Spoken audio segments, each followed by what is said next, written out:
Hey there, Careblazer. Let's talk about some activities you can do with your loved one who has dementia. I've done videos on this topic before. I'll be sure to link to those videos below. But today I want to talk about this topic in a way that I haven't really ever talked about it before. It will also increase the chances that your loved one will actually enjoy engaging in the activity. Also, at the end, I'll share how you can download a free guide that I've put together with a bunch of different dementia-friendly activities that you can use to give you some ideas of things that you can start doing with your loved one today.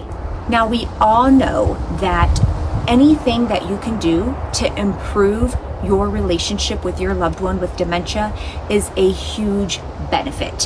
One of the really great ways to improve the relationship with your loved one is to engage in a pleasant event or activity together, or help your loved one engage in a pleasant event or activity on their own. Basically, doing things that don't involve caregiving. Activities are a great way to do this. So here are some different categories to consider, and then I'm going to go over some specific activities you can do in each of those categories. First category is purposeful, spiritual, physical, creative, military, and hobby specific.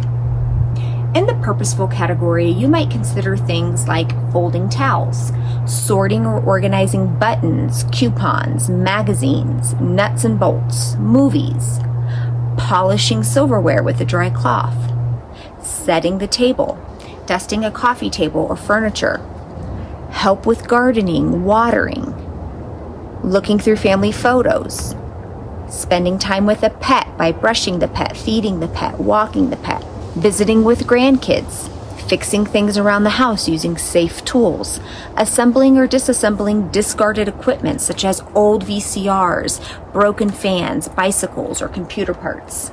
In the spiritual category, you could consider reading scripture, listening to religious music, watching a religious gathering or event on TV, praying, spending time in nature.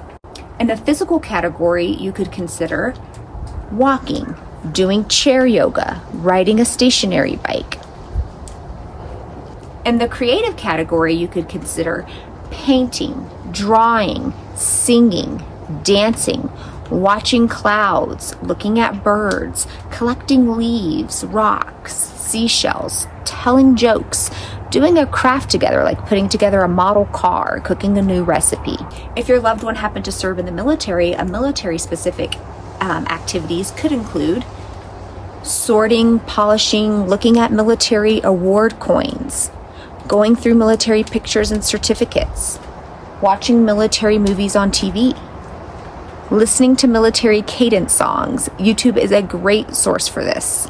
Organizing and sorting military hats and t-shirts, talking about military experiences. In the hobby-related category, this is where you would think about things your loved one really enjoyed spending time doing in the past, or really enjoyed doing in the past, and figuring out how to adapt that to their current ability levels.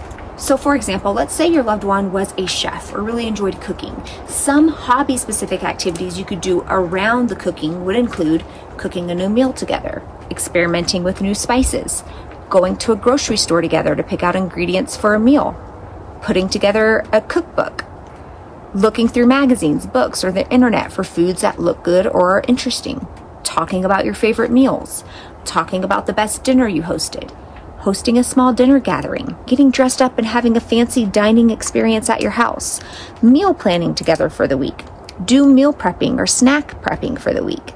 Let your mind get really creative here. The 3 important points I want to make. Number 1, making sure that whatever activity you choose matches their cognitive ability and physical ability, and also realizing that they don't have to get any of it right or do it perfectly or follow the rules. So long as they're enjoying themselves and they're safe, I say that's a pretty successful activity. So if we're still using the example of your loved one having been a chef in the past or really enjoyed cooking in the past, maybe they're no longer safe to use a stove or hot pots and pans, but maybe they're okay tearing lettuce leaves, setting the table, choosing the meal to make. All right, Careblazer, I hope this video gets your wheels turning. I hope that you have many pleasurable, fun activities that you could do with your loved one coming up. I would love to know which category of activities you plan to focus on with your loved one. You can leave them in a comment below. Also, if you want to grab a list of various dementia-friendly activities that I've put together, I've linked that below in the description. You can click it and download it. It's for free and it will be delivered immediately to your inbox. That's also where you can grab the Careblazers Survival Guide for free. And as always, if you like this video, hit the thumbs up button, hit the red subscribe button on your screen. It helps other people in the world who don't yet know these videos exist find my channel. Also, Careblazer, I better stop recording because I don't know if you can tell, it's starting to rain. All right, Careblazer, I'll be back next week with another video. Take care. Bye.